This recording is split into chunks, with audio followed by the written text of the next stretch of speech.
ఉన్నాం సార్. ఇంకొక చిన్న విషయం సార్, సూటిగా అడుగుతా ఉన్నాను సార్, గిడ్డి ఈశ్వరి మేడం గారికి టికెట్ ఎందుకు ఇవ్వకూడదు? ఒక్క కారణం చెప్పగలరా సార్ మీరు? ఎందుకు టికెట్ ఆవిడికి కేటాయించాలో 100 జవాబులు, మీరు అడిగినటువంటి ప్రశ్నలకి 100 జవాబులు మేము చెప్పడానికి ఇక్కడ ఉన్న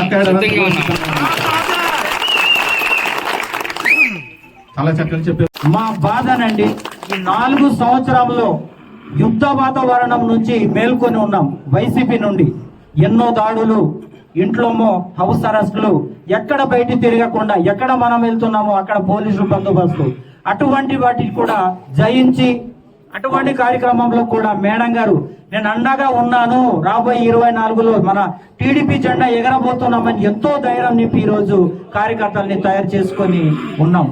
అటువంటి సందర్భంలో ఈ రోజు లేదు అని కేటాయించడంలో మేము నమ్మట్లేదండి. సార్, మీరు పునరాలోచన చేసి తెలుగుదేశం పార్టీకి గిడ్డి ఈశ్వరి మేడం గారికి టికెట్ 100% కేటాయించవలసినటువంటి సమయం ఆసన్నమైంది సార్. మీకు వేరే మార్గం లేదు, మేము డిమాండ్ చేస్తున్నాము. ఇందాక యూనిట్లు, క్లస్టర్లు మా మండల అధ్యక్షులు చెప్పినట్లుగా మేము మా మేడం గారికి టికెట్ కేటాయించకపోతే మాత్రం దేనికి కూడా తగ్గే పరిస్థితి ఉండదని ఈ సభాముఖంగా మరొకసారి మీకు గుర్తు చేస్తున్నాం సార్.